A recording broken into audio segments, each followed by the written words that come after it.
Welcome our YouTube channel GS with आंसू। दोस्तों 67वीं BPSC PT के लिए मॉडल सेट नंबर 6 लगाते हैं, जिसमें बहुत ही महत्वपूर्ण क्वेश्चन को शामिल किया गया है। जो लोग बिहार एसआई मेंस, सीडीपीओ या बिहार की किसी भी एग्जाम की तैयारी कर रहे हैं तो वो लोग भी इस सेट को जरूर लगाएं। चलिए दोस्तों शुरू करते हैं। पहला प्रश्न है, भारत का पहला जियोलॉजिकल पार्क किस राज्य में बनेगा? तो दोस्तों भारत का पहला जियोलॉजिकल पार्क बनेगा मध्य प्रदेश के ग्वालियर में। अगला प्रश्न देखते हैं। अंडर 19 वर्ल्ड कप 2022 का खिताब किसने जीता है? तो दोस्तों अंडर 19 वर्ल्ड कप 2022 का खिताब जीता है अपना प्यारा भारत। अगला प्रश्न देखते हैं। विंटर ओलंपिक 2022 में भारत का ध्वजवाहक कौन बने हैं? तो दोस्तों विंटर ओलंपिक 2022 में भारत के ध्वजवाहक बने हैं आरिफ मोहम्मद खान। अगला प्रश्न देखते हैं दोस्तों। स्टैच्यू ऑफ इक्वलिटी का उद्घाटन कहाँ किया गया है? तो दोस्तों स्टैच्यू ऑफ इक्वलिटी का उद्घाटन किया गया है हैदराबाद में। अगला प्रश्न देखते हैं। वर्ष 2021 में भारत का सबसे बड़ा व्यापारिक साझेदार कौन बना है? तो दोस्तों वर्ष 2021 में भारत का सबसे बड़ा व्यापारिक भागीदार बना है अमेरिका। अगला प्रश्न देखते हैं। गणतंत्र दिवस परेड में किस राज्य की झांकी को सर्वश्रेष्ठ झांकी चुना गया है? तो दोस्तों गणतंत्र दिवस परेड में उत्तर प्रदेश राज्य की झांकी को सर्वश्रेष्ठ झांकी चुना गया है। अगला प्रश्न देखते हैं। चंद्रयान 3 कब लॉन्च किया जाएगा? तो दोस्तों चंद्रयान 3 को लॉन्च किया जाएगा अगस्त 2022 में। अगला प्रश्न देखते हैं दोस्तों। सपेतु गस्टर फेस्टिवल 2022 कहाँ शुरू हुआ है? तो दोस्तों सपेतु गस्टर फेस्टिवल 2022 आयोजित किया गया है लद्दाख में। अगला प्रश्न देखते हैं। 2 फरवरी 2022 को विश्व आर्द्रभूमि दिवस 2022 के अवसर पर भारत में कितने रामसर स्थल जोड़े गए हैं? तो दोस्तों 2 फरवरी 2022 को विश्व आर्द्रभूमि दिवस 2022 के अवसर पर भारत में 2 नए रामसर स्थल जोड़े गए हैं। अगला प्रश्न देखते हैं दोस्तों। ऑस्ट्रेलियन ओपन 2022 में पुरुष एकल का खिताब किसने जीता है? तो दोस्तों ऑस्ट्रेलियन ओपन 2022 में पुरुष एकल का खिताब जीता है राफेल नडाल ने। अगला प्रश्न देखते हैं दोस्तों। अगला प्रश्न है। हाल ही में किस राज्य को पहली बार मालगाड़ी से जोड़ा गया है? तो दोस्तों वह राज्य है मणिपुर, जहां की पहली बार मालगाड़ी से जोड़ा गया है। अगला प्रश्न देखते हैं। World games athlete of the year 2021 का पुरस्कार किसे दिया गया है? तो दोस्तों world games athlete of the year 2021 का पुरस्कार दिया गया है पीआर श्रीजेश को। अगला प्रश्न देखते हैं दोस्तों। किस देश ने हाल ही में आपातकालीन अधिनियम लागू किया है? तो दोस्तों हाल ही में आपातकालीन अधिनियम लागू किया है कनाडा देश ने। अगला प्रश्न देखते हैं। हाल ही में भारत किस देश का पांचवा सबसे बड़ा व्यापारिक भागीदार बन गया है। तो दोस्तों भारत ब्राज़ील देश का पांचवा सबसे बड़ा व्यापारिक भागीदार बन गया है। अगला प्रश्न देखते हैं। भारत का सबसे बड़ा इलेक्ट्रिकल व्हीकल चार्जिंग स्टेशन कहाँ खोला गया है? तो दोस्तों भारत का सबसे बड़ा इलेक्ट्रिकल व्हीकल चार्जिंग स्टेशन खोला गया है गुड़गांव हरियाणा में। अगला प्रश्न देखते हैं। भारत के किस एथलीट को लॉरियस स्पोर्ट्स अवार्ड के लिए नॉमिनेट किया गया है?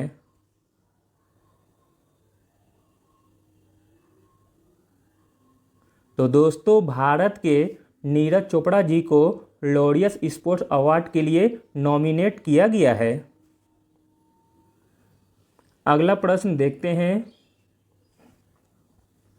एंटोनियो कोस्टा पुनः किस देश के प्रधानमंत्री बन गए हैं? तो दोस्तों एंटोनियो कोस्टा पुनः पुर्तगाल देश के प्रधानमंत्री बन गए हैं। अगला प्रश्न देखते हैं। हाल ही में किसने पंडित जसराज सांस्कृतिक फाउंडेशन का शुभारंभ किया है? तो दोस्तों पंडित जसराज सांस्कृतिक फाउंडेशन का शुभारंभ किया गया है प्रधानमंत्री नरेंद्र मोदी के द्वारा। अगला प्रश्न देखते हैं। हाल ही में भारतीय नौसेना की किस स्कॉर्पियन पनडुब्बी ने समुद्री परीक्षण शुरू किया है?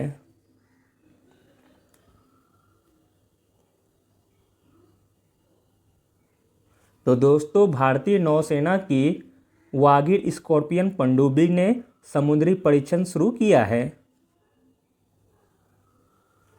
अगला प्रश्न देखते हैं दोस्तों।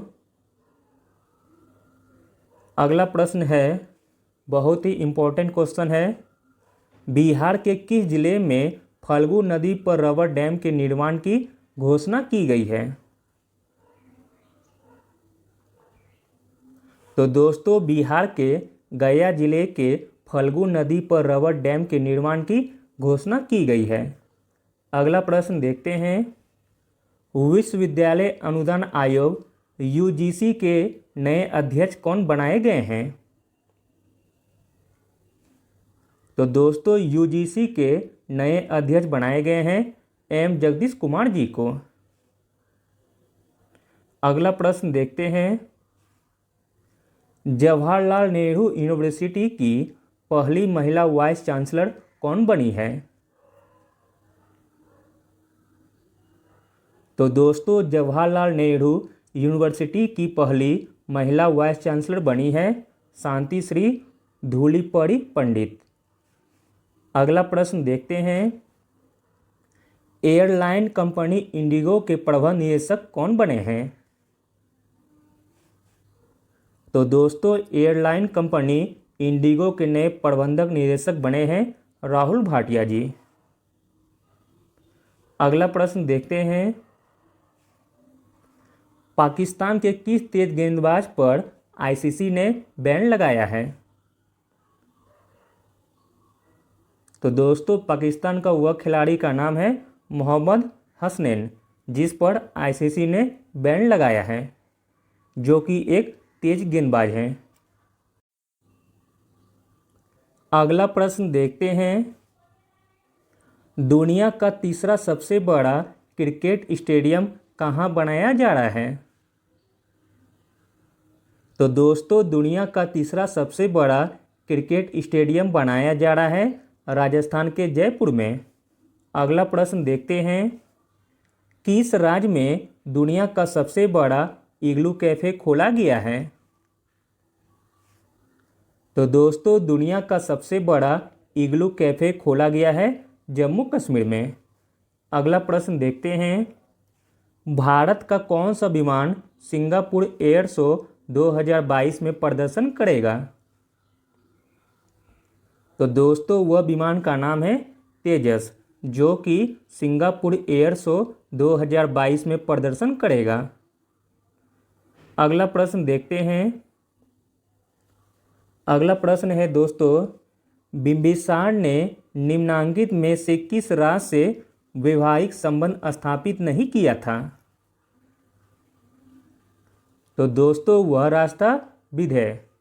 बिंबिसार ने विंध्य राज से वैवाहिक संबंध स्थापित नहीं किया था। अगला प्रश्न देखते हैं, वह स्रोत जिसमें पाटलिपुत्र के प्रशासन का वर्णन उपलब्ध है? तो दोस्तों वह स्रोत है इंडिका, जिसमें कि पाटलिपुत्र के प्रशासन का वर्णन उपलब्ध है। अगला प्रश्न देखते हैं। अगला प्रश्न है दोस्तों, बिहार सोशलिस्ट पार्टी कब गठित हुई थी? तो दोस्तों बिहार सोशलिस्ट पार्टी गठित की गई थी वर्ष 1934 में। अगला प्रश्न देखते हैं दोस्तों, अगला प्रश्न है, लोकसभा चुनाव में निर्वाचित होने के लिए किसी व्यक्ति के लिए न्यूनतम आयु सीमा क्या है? तो दोस्तों लोकसभा चुनाव में निर्वाचित होने के लिए किसी व्यक्ति के लिए न्यूनतम आयु सीमा है 25 वर्ष। अगला प्रश्न देखते हैं, भारतीय संविधान के अंतर्गत निम्नलिखित में से किस अनुच्छेद के तहत संसद को राजसूची के विषय के संदर्भ में विधि बनाने की शक्ति मिलती है? तो दोस्तों वह अनुच्छेद है अनुच्छेद 249। भारतीय संविधान के अंतर्गत अनुच्छेद 249 के तहत संसद को राजसूची के विषय के संदर्भ में विधि बनाने की शक्ति मिलती है। अगला प्रश्न देखते हैं, भारत के निम्नलिखित राज्यों में से किस राज्य की विधानसभा की सीटों की संख्या सर्वाधिक है? तो दोस्तों ऑप्शन के अनुसार हो जाएगा पश्चिम बंगाल, जहां की विधानसभा की सीटों की संख्या सर्वाधिक है। और आपको कमेंट में बताना है दोस्तों पश्चिम बंगाल विधानसभा की सीटों की संख्या कितनी है। अगला प्रश्न देखते हैं, 73वें संविधान संशोधन के द्वारा किन किन कार्यों को अनिवार्य बनाया गया है?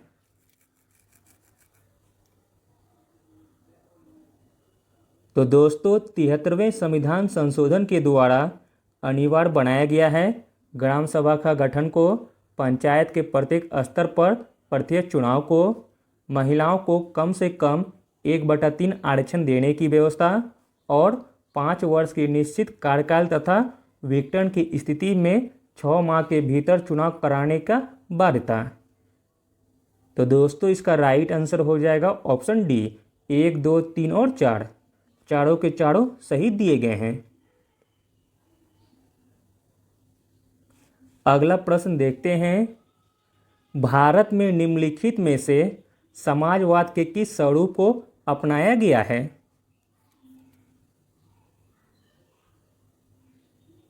तो दोस्तों भारत में समाजवाद के लोकतांत्रिक समाजवाद को अपनाया गया है। अगला प्रश्न देखते हैं दोस्तों, भारतीय संविधान के अनुच्छेद 25 में प्रयुक्त हिंदू शब्द किसे सम्मिलित नहीं करता है? तो दोस्तों हिंदू शब्द में सम्मिलित नहीं होता है पारसी, जबकि बौद्धों को, जैनियों को तथा सिखों को भारतीय संविधान के अनुच्छेद 25 में प्रयुक्त हिंदू शब्द में सम्मिलित किया जाता है।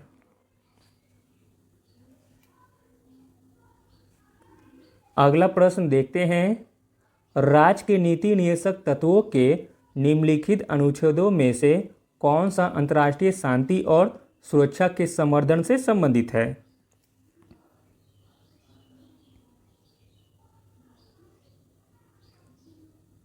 तो दोस्तों अंतर्राष्ट्रीय शांति और सुरक्षा के संवर्धन से संबंधित अनुच्छेद है अनुच्छेद 51। अगला प्रश्न देखते हैं,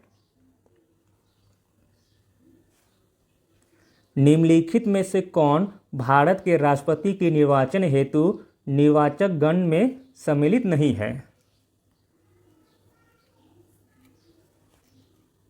तो दोस्तों भारत के राष्ट्रपति की निर्वाचन हेतु निर्वाचन गण में सम्मिलित नहीं है राज्य की विधान परिषदों के निर्वाचित सदस्य, जबकि लोकसभा के निर्वाचित सदस्य शामिल होते हैं, राज्यसभा के निर्वाचित सदस्य शामिल होते हैं तथा राज्यों की विधानसभाओं के निर्वाचित सदस्य शामिल होते हैं। तो दोस्तों इसमें पूछा गया था कौन सम्मिलित नहीं है राष्ट्रपति के निर्वाचन में, तो दोस्तों इसका आंसर हो जाएगा ऑप्शन डी।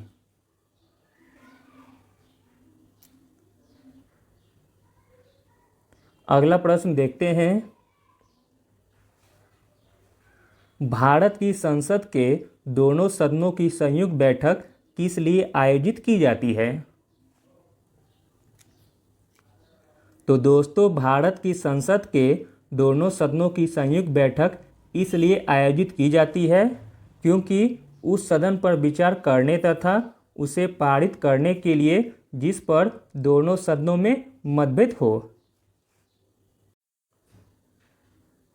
अगला प्रश्न देखते हैं, महात्मा बुद्ध का महापरिनिर्वाण किसके गणतंत्र में हुआ था? तो दोस्तों महात्मा बुद्ध का महापरिनिर्वाण हुआ था मल्लों के गणतंत्र में। अगला प्रश्न देखते हैं, अनेकांतवाद निम्नलिखित में से किसका क्रोध सिद्धांत एवं दर्शन है? तो दोस्तों अनेकांतवाद संबंधित है जैन धर्म से। अगला प्रश्न देखते हैं,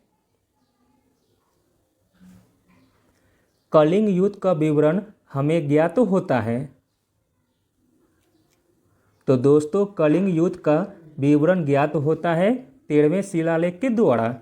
अगला प्रश्न देखते हैं, शक विजेता किसे माना जाता है? तो दोस्तों शक विजेता माना जाता है चंद्रगुप्त द्वितीय को। अगला प्रश्न देखते हैं, चोलों के अधीन ग्राम प्रशासन के बहुत से ब्यौरे जिन शिलालेखों में वर्णित हैं वे कहाँ हैं? तो दोस्तों चोलों के अधीन ग्राम प्रशासन के बहुत से ब्यौरे जिन शिलालेखों में वर्णित है वे हैं उत्तर मेरुड़ में।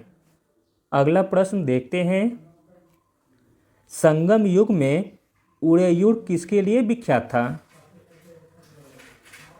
तो दोस्तों संगम युग में उरेयूर प्रसिद्ध था कपास के व्यापार का महत्वपूर्ण केंद्र। अगला प्रश्न देखते हैं, गीत गोविंद के रचयिता कौन है? तो दोस्तों गीत गोविंद के रचयिता हैं जयदेव। अगला प्रश्न देखते हैं, गुलामों का गुलाम किसे कहा गया है?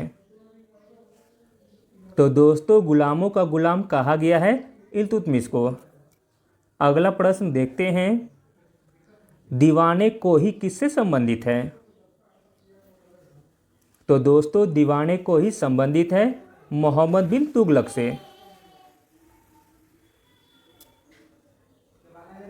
अगला प्रश्न देखते हैं, बहमनी राज्य स्थापित हुआ था कौन सी सदी में हुआ था बताना है?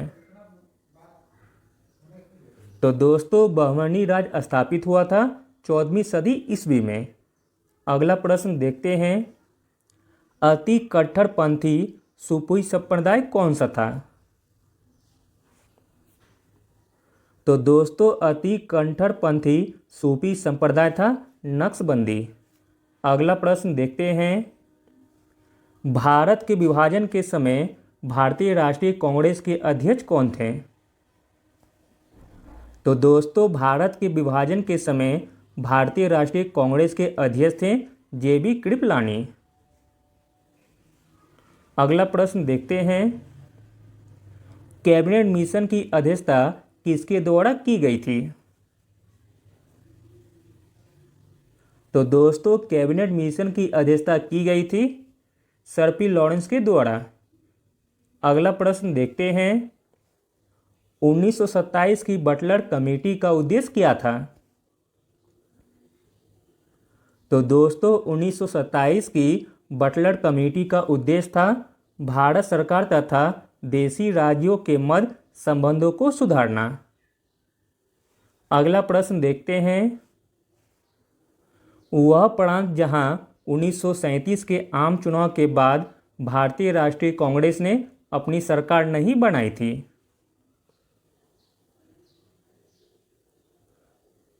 तो दोस्तों वह जगह थी बंगाल।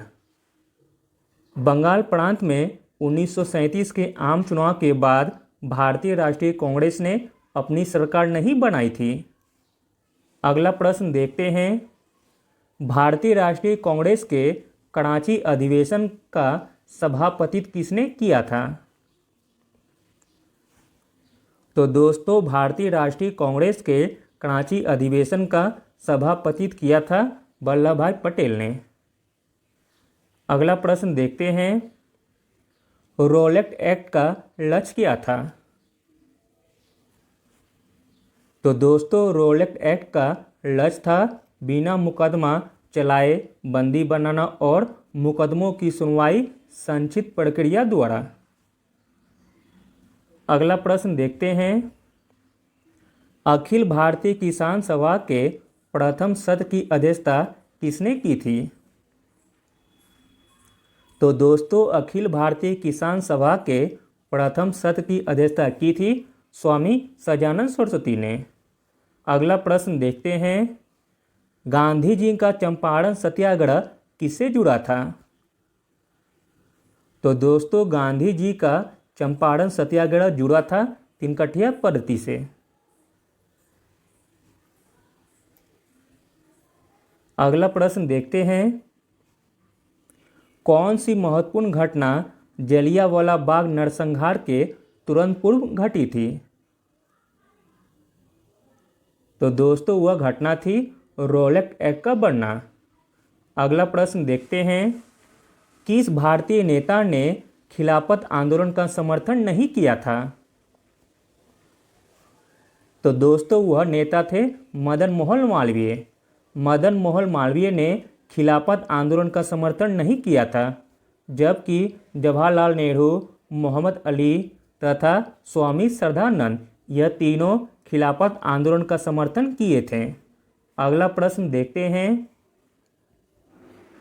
अगला प्रश्न है दोस्तों, स्वराज दल की स्थापना किसकी असफलता के बाद हुई थी? तो दोस्तों स्वराज दल की स्थापना असहयोग आंदोलन की असफलता के बाद हुई थी। अगला प्रश्न देखते हैं, पूर्ण स्वराज का प्रस्ताव लाहौर कांग्रेस में कब पारित किया गया था?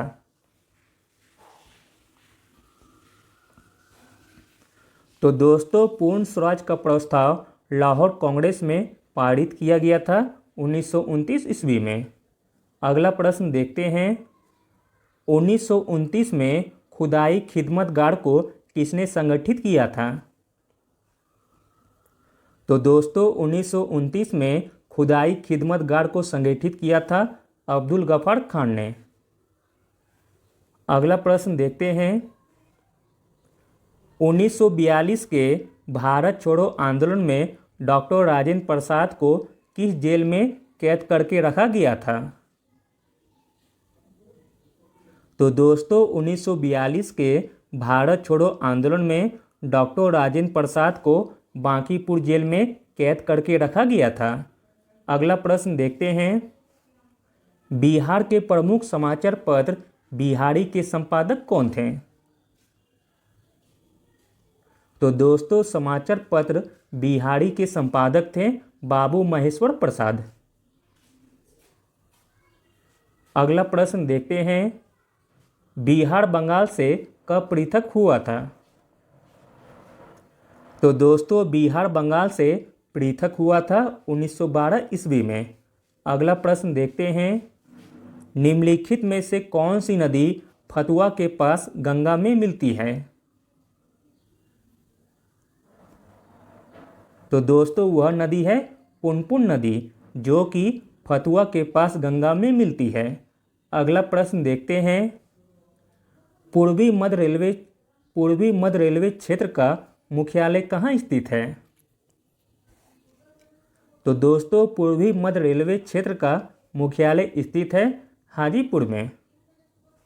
अगला प्रश्न देखते हैं दोस्तों, बिहार का अधिकांश क्षेत्र आच्छादित है। तो दोस्तों बिहार के अधिकांश क्षेत्र आच्छादित है कछाड़ी मिट्टी से।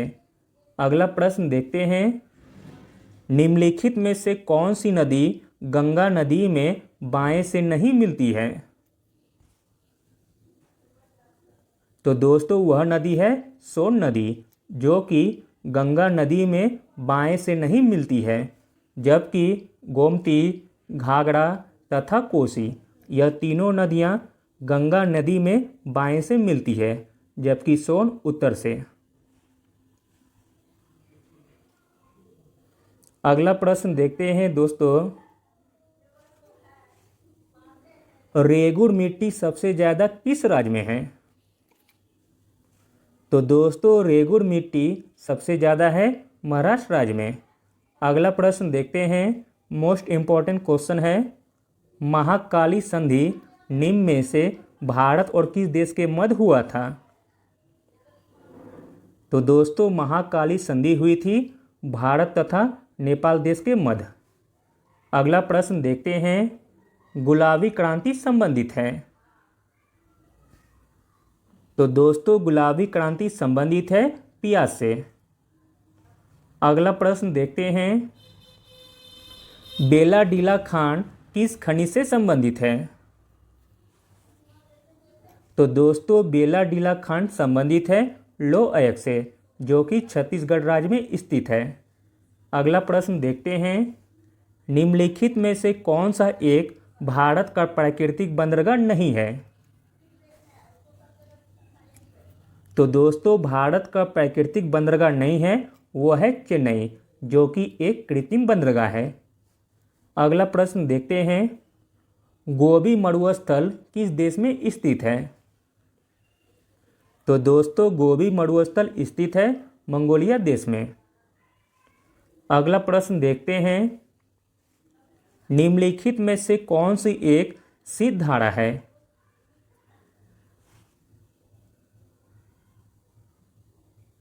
तो दोस्तों इसमें सिद्ध धारा हो जाएगा पेरुवियन यानी कि हम्बोल्ट, जो कि एक सिद्ध धारा है। अगला प्रश्न देखते हैं, अफुआ क्षेत्र की दृष्टि से विश्व की सबसे लंबी नदी कौन सी है? तो दोस्तों अफुआ क्षेत्र की दृष्टि से विश्व की सबसे लंबी नदी है अमेजन नदी। अगला प्रश्न देखते हैं, निम्नलिखित में से कहाँ विस्तृत उष्णकटिबंधीय वर्षा वन पाए जाते हैं? तो दोस्तों उष्णकटिबंधीय वर्षा वन पाए जाते हैं कांगो घाटी में। अगला प्रश्न देखते हैं, कौन सी नदी डेल्टा का निर्माण नहीं करती है? तो दोस्तों वह नदी है नर्मदा तथा ताप्ती, जो कि डेल्टा का निर्माण नहीं करती है, जबकि महानदी, गोदावरी तथा कावेरी यह तीनों नदियां डेल्टा का निर्माण करती है। अगला प्रश्न देखते हैं, भारतीय संविधान में एकल नागरिकता का प्रावधान किस देश से लिया गया है? तो दोस्तों भारतीय संविधान में एकल नागरिकता का प्रावधान लिया गया है ब्रिटेन से। अगला प्रश्न देखते हैं, विश्व जल दिवस कब मनाया जाता है? तो दोस्तों विश्व जल दिवस मनाया जाता है 22 मार्च को। अगला प्रश्न देखते हैं, फ्लाई ऐश वातावरणीय प्रदूषक उत्पन्न होता है? तो दोस्तों फ्लाई ऐश वातावरणीय प्रदूषण उत्पन्न होता है थर्मल पावर प्लांट से। अगला प्रश्न देखते हैं, मनुष्य के शरीर के किस अंग में लिम्फोसाइट का निर्माण होता है? तो दोस्तों लिम्फोसाइट का निर्माण होता है अस्थिमज्जा में, तिल्ली में, पीलिया में तथा थाइमस ग्रंथि में। तो दोस्तों इस प्रश्न का आंसर हो जाएगा ऑप्शन ई, उपयुक्त में से एक से अधिक। अगला प्रश्न देखते हैं, इंसुलिन है तो दोस्तों इंसुलिन है एक प्रकार का प्रोटीन। अगला प्रश्न देखते हैं, यंग प्रत्यास्था गुणांक का एसआई मात्रक क्या है? तो दोस्तों यंग प्रत्यास्था गुणांक का एसआई मात्रक है न्यूटन प्रति मीटर स्क्वायर। अगला प्रश्न देखते हैं, जड़त्व आघूर्ण व कोणीय त्वरण का गुणनफल क्या होता है?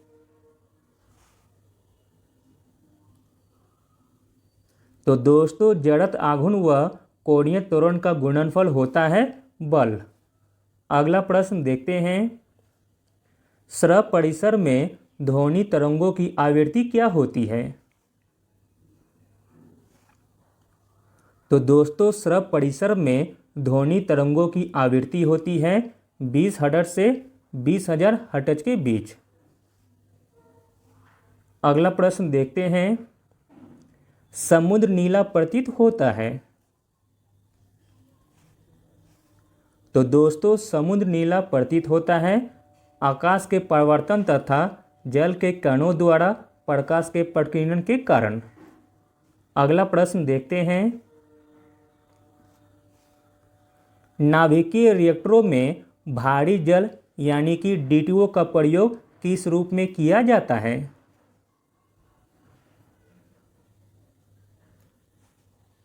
तो दोस्तों भारी जल यानी कि डीटीओ का प्रयोग होता है मंदक के रूप में। अगला प्रश्न देखते हैं, ब्रह्मांड में सबसे अधिक मात्रा में कौन सा तत्व पाया जाता है? तो दोस्तों ब्रह्मांड में सबसे अधिक मात्रा में तत्व पाया जाता है वह है नाइट्रोजन, जिसका कि परसेंट है 78%। अगला प्रश्न देखते हैं, संचार में प्रयुक्त ऑप्टिकल फाइबर केवल किस सिद्धांत पर कार्य करता है? तो दोस्तों संचार में प्रयुक्त ऑप्टिकल फाइबर कार्य करता है प्रकाश का पूर्ण आंतरिक परावर्तन पर। अगला प्रश्न देखते हैं, द्रव्यमान संख्या किसका योग है? तो दोस्तों द्रव्यमान संख्या योग है प्रोटॉन और न्यूट्रॉन का, यानी कि P+N का। अगला प्रश्न देखते हैं, विस्फोटक नाइट्रोग्लिसरीन है एक? तो दोस्तों विस्फोटक नाइट्रोग्लिसरीन है एक एस्टर। अगला प्रश्न देखते हैं, अगला प्रश्न है दोस्तों, निम्नलिखित में से कौन सी मीठी शर्करा है? तो दोस्तों इसमें सबसे मीठी शर्करा हो जाएगी फ्रक्टोज। अगला प्रश्न देखते हैं, टेफ्लॉन का सामान्य नाम क्या है? तो दोस्तों टेफ्लॉन का सामान्य नाम है पॉलीटेट्राफ्लोरोएथिलीन।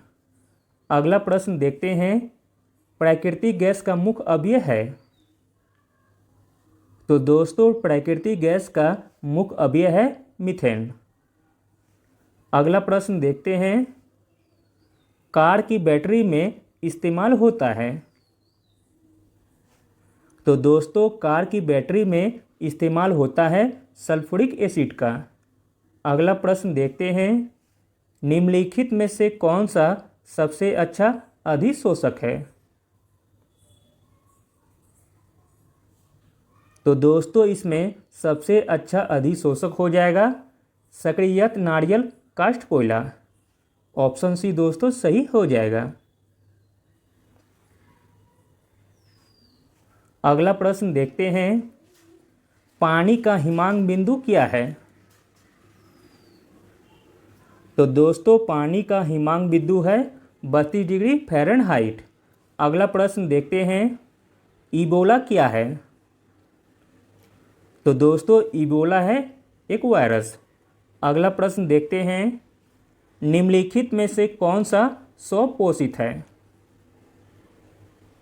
तो दोस्तों इसमें स्वपोषित हो जाएगा शैवाल। अगला प्रश्न देखते हैं, अगला प्रश्न है, पौधे में पौधों में क्लोरोफिल बनाने के लिए कौन सा तत्व सहायक होता है? तो दोस्तों वह तत्व का नाम है Mg यानी कि मैग्नीशियम। पौधों में क्लोरोफिल बनाने के लिए मैग्नीशियम तत्व सहायक होता है। अगला प्रश्न देखते हैं, वसा में घुलनशील विटामिन कौन से हैं? तो दोस्तों वसा में घुलनशील विटामिन है कैल्सीफेरॉल, कैरोटीन तथा टोकोफेरॉल। अगला प्रश्न देखते हैं, संतुलन की अनुभूति किससे होती है? तो दोस्तों संतुलन की अनुभूति होती है अनुमस्तिष्कीय संतुलन के द्वारा। अगला प्रश्न देखते हैं, हेपेटाइटिस बी निम्नलिखित में से किसके कारण होने वाला संक्रमण रोग है जो यकृत को प्रभावित करता है? तो दोस्तों हेपेटाइटिस बी होता है वायरस के कारण। अगला प्रश्न देखते हैं, उत्परिवर्तन का सिद्धांत किसके द्वारा प्रस्तावित किया गया था?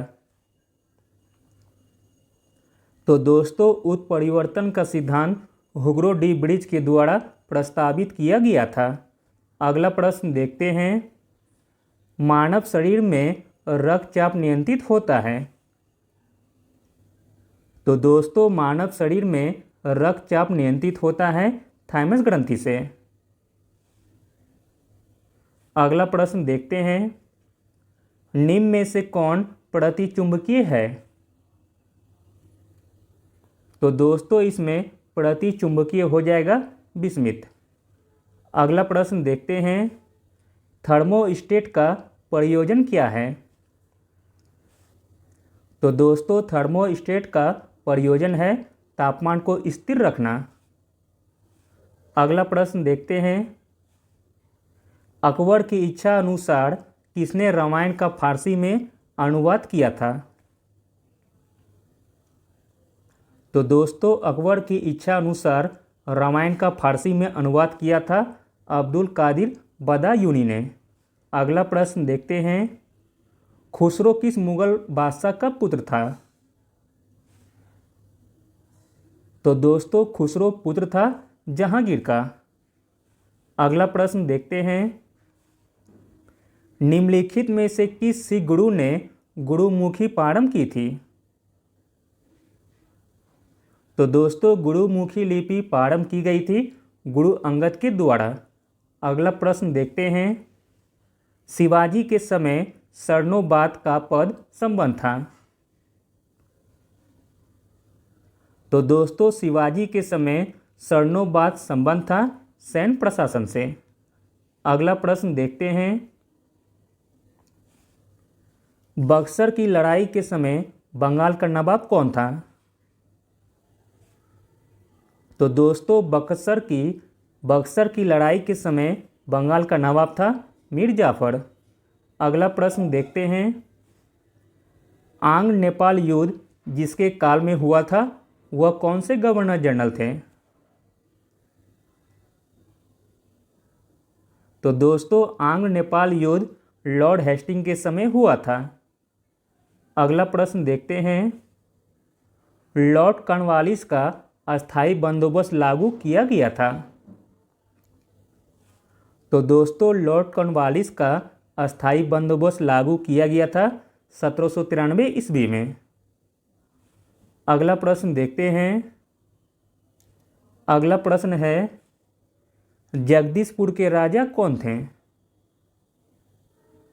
तो दोस्तों जगदीशपुर के राजा थे कुंवर सिंह। अगला प्रश्न देखते हैं, बिहार के किस नृत्य को गुजरात के गरबा के रूप में जाना जाता है? तो दोस्तों बिहार का वह नृत्य है जुमाड़ी नृत्य, जिसे गुजरात के गरबा के रूप में जाना जाता है। अगला प्रश्न देखते हैं, बिहार में सबसे कम महिला साक्षरता वाला जिला कौन सा है? तो दोस्तों बिहार में सबसे कम महिला साक्षरता वाला जिला है सहरसा। अगला प्रश्न देखते हैं, भारत की जनसंख्या के अनुसार तीसरा एवं क्षेत्रफल के अनुसार 12वां राज्य कौन सा है? तो दोस्तों भारत की जनसंख्या के अनुसार तीसरा एवं क्षेत्रफल के अनुसार 12वां राज्य है अपना बिहार। अगला प्रश्न देखते हैं। हाल ही में आई एक रिपोर्ट के अनुसार बिहार नेशनल हाईवे की लंबाई के मामले में किस स्थान पर है? तो दोस्तों हाल ही में आई एक रिपोर्ट के अनुसार बिहार नेशनल हाईवे की लंबाई के मामले में 10वें स्थान पर है। अगला प्रश्न देखते हैं। हाल ही में बिहार के किस व्यक्ति को मैथिली का साहित्य अकादमी पुरस्कार दिए जाने की घोषणा की गई है?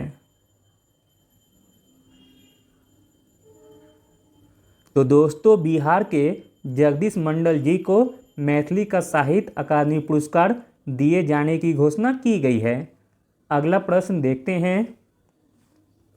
हाल ही में बिहार के किस एक्टर को वेब सीरीज के लिए best actor Dada Saheb Phalke international award 2022 से सम्मानित किया गया है?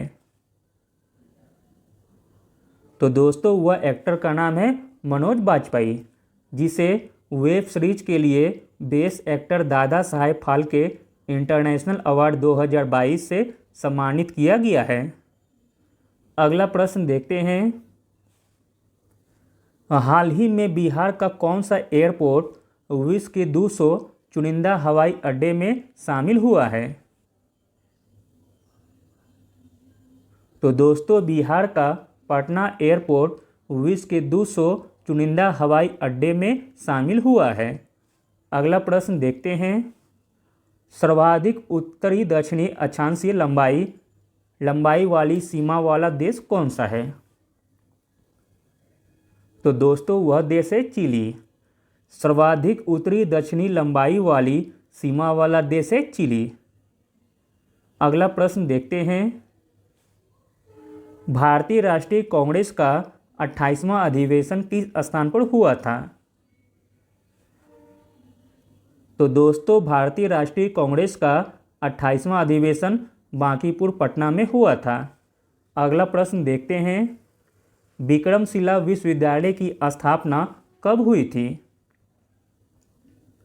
तो दोस्तों विक्रमशिला विश्वविद्यालय की स्थापना हुई थी 8वीं शताब्दी में।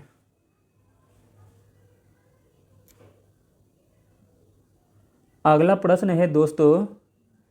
इल्तुतमिश ने बिहार में अपना प्रथम सूबेदार किसे नियुक्त किया था? तो दोस्तों इल्तुतमिश ने बिहार में अपना प्रथम सूबेदार नियुक्त किया था मलिक जानी को। अगला प्रश्न देखते हैं। बजट 2022-23 के तहत कृषि क्षेत्र में 2020-21 के मुकाबले 2021-22 में कितने % की वृद्धि की गई है? तो दोस्तों बजट 2022-23 के तहत कृषि क्षेत्र में 2020-21 के मुकाबले 2021-22 में 0.3% की वृद्धि की गई है। अगला प्रश्न देखते हैं। वित्तीय वर्ष 2022-23 के बजट के अनुसार नेशनल हेल्थ मिशन पर कितने करोड़ रुपए खर्च करने का फैसला किया गया है? तो दोस्तों वित्तीय वर्ष 2022-23 के बजट के अनुसार नेशनल हेल्थ मिशन पर 37,800 करोड़ रुपए खर्च करने का फैसला किया गया है। अगला प्रश्न देखते हैं। वित्तीय बजट 2022-23 के अनुसार सरकार का प्रभावी पूंजीगत व्यय कितना है? तो दोस्तों वित्तीय बजट 2022-23 के अनुसार सरकार का प्रभावी पूंजीगत व्यय है 39.15 लाख करोड़ रुपए। अगला प्रश्न देखते हैं। प्रथम मानव विकास सूचकांक किस अर्थशास्त्री ने तैयार किया था? तो दोस्तों पहला मानव विकास सूचकांक महबूब उल हक ने तैयार किया था। अगला प्रश्न देखते हैं। राष्ट्रीय विकास परिषद का अध्यक्ष कौन होता है? तो दोस्तों राष्ट्रीय विकास परिषद का अध्यक्ष होता है प्रधानमंत्री। अगला प्रश्न देखते हैं। सरकार की संपूर्ण देयता को निम्नलिखित में से कौन परिभाषित करता है? तो दोस्तों सरकार की संपूर्ण देयता को परिभाषित करता है राजकोषीय घाटा। अगला प्रश्न देखते हैं। निम्नलिखित युग्मों पर विचार कीजिए। एक तरफ दिए गए हैं आदिवासी विद्रोह और एक तरफ दिए गए हैं उद्गम स्थल। उपयुक्त में से बताना है दोस्तों कौन सा सही है। तो दोस्तों इसका राइट आंसर हो जाएगा ऑप्शन सी, केवल 1 और 3 सही हैं। कोल विद्रोह छोटा नागपुर में हुआ था और अहम विद्रोह राजमहल पहाड़िया में हुआ था। अगला प्रश्न देखते हैं। अगला प्रश्न है दोस्तों, जयप्रकाश नारायण के संदर्भ में निम्नलिखित कथनों पर विचार कीजिए।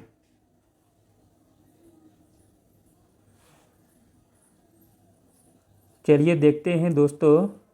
पहला कथन है 1934 में कांग्रेस सोशलिस्ट पार्टी का गठन किया था। तो दोस्तों यह बिल्कुल सही दिया गया है। अगला है 1999 में मरणोपरांत भारत रत्न से सम्मानित किया गया था। यह भी दोस्तों सही है। 1942 के भारत छोड़ो आंदोलन में भी भाग लिया था। यह भी दोस्तों सही दिया गया है। इस प्रकार दोस्तों ऑप्शन डी सही हो जाएगा। 1, 2 और 3 सही हैं। अगला प्रश्न देखते हैं। भारतीय जनगणना 2011 के अनुसार बिहार राज्य में लिंगानुपात क्या है? तो दोस्तों भारतीय जनगणना 2011 के अनुसार बिहार राज्य में लिंगानुपात है 918। अगला प्रश्न देखते हैं। सीवी रमन को भौतिकी का नोबेल पुरस्कार कब दिया गया था? तो दोस्तों सीवी रमन को भौतिकी का नोबेल पुरस्कार दिया गया था 1930 ईस्वी में। अगला प्रश्न देखते हैं। आर्द्रता किस उपकरण से मापी जाती है? तो दोस्तों आर्द्रता मापी जाती है हाइग्रोमीटर से।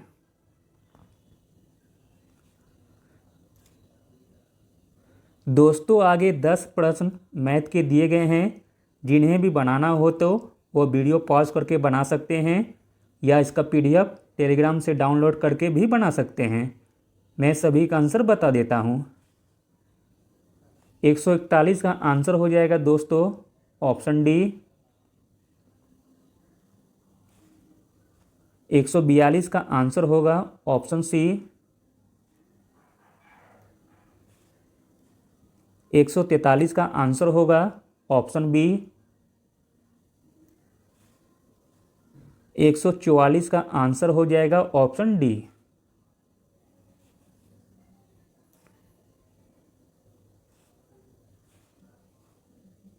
145 का आंसर होगा दोस्तों ऑप्शन ए। 146 का आंसर होगा ऑप्शन ए।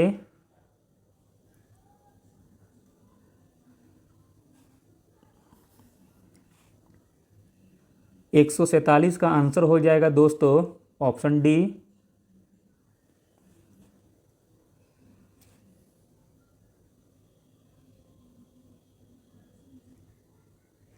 148 का आंसर होगा 148 का आंसर होगा ऑप्शन बी। 149 का आंसर होगा ऑप्शन डी। और लास्ट 150 का आंसर हो जाएगा 150 का आंसर होगा दोस्तों option B 25 second. Thank you.